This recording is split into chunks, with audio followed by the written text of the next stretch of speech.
day and thank you for joining CivilNet. This week in our News Digest, the National Assembly makes changes to the newly adopted Electoral Code and adopts new tax legislation. A new addition to the Armenian political scene, the Unity Party holds its inaugural Congress. 2 Armenian soldiers in treatment in Germany and a monastery hidden in the forest, a look at Matosavank.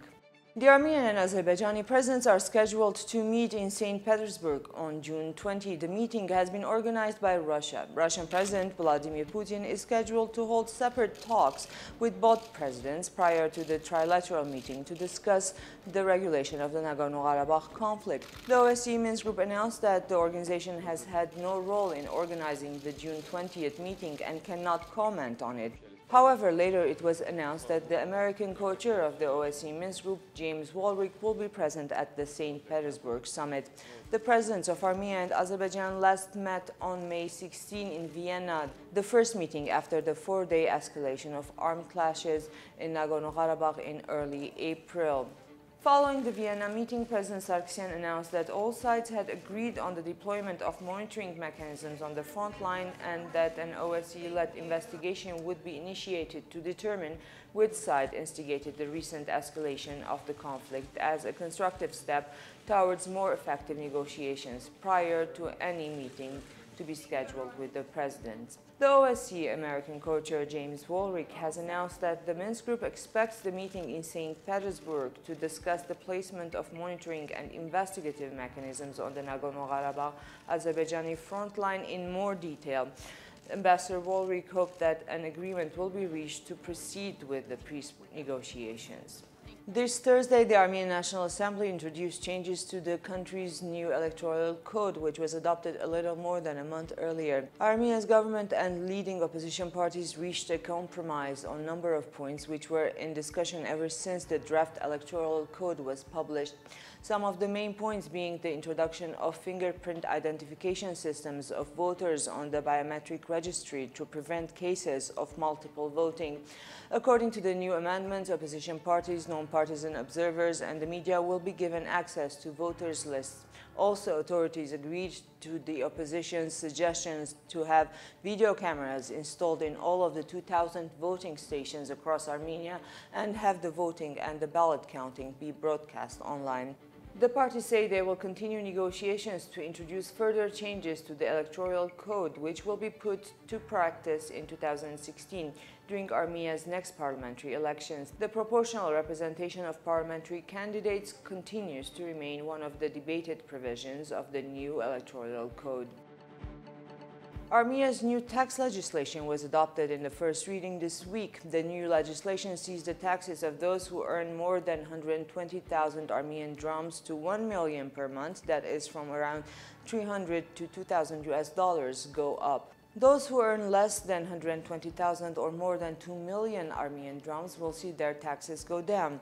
This decision means the fragile middle class that already pays relatively high revenue tax will be paying even more. Mane Tandilian from Bright Armenia political party says the initial draft tax bill presented last October provisioned tax reductions designed to assist in the fight against poverty, while this week's parliamentary decision is counterproductive.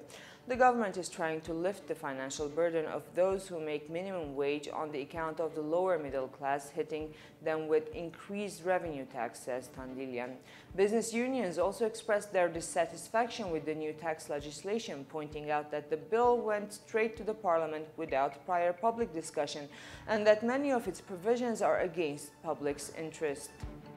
A new addition to Armenia's political scene ahead of the 2017 parliamentary elections. The inaugural Congress of the Unity political party took place today in Yerevan. The party is established by Armenia's former foreign minister Vartan Oskanyan. In his speech, Oskanyan said the Unity party is set up as an alternative to the dominating political forces of today.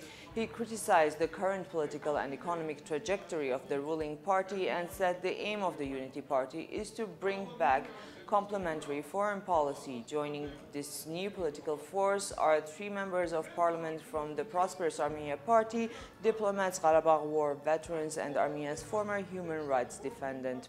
Two Armenian servicemen, Ruben Arakelian and Armen Lazarian, who sustained heavy injuries in Nagorno-Karabakh in the Talis region this April, are currently receiving medical assistance in Germany.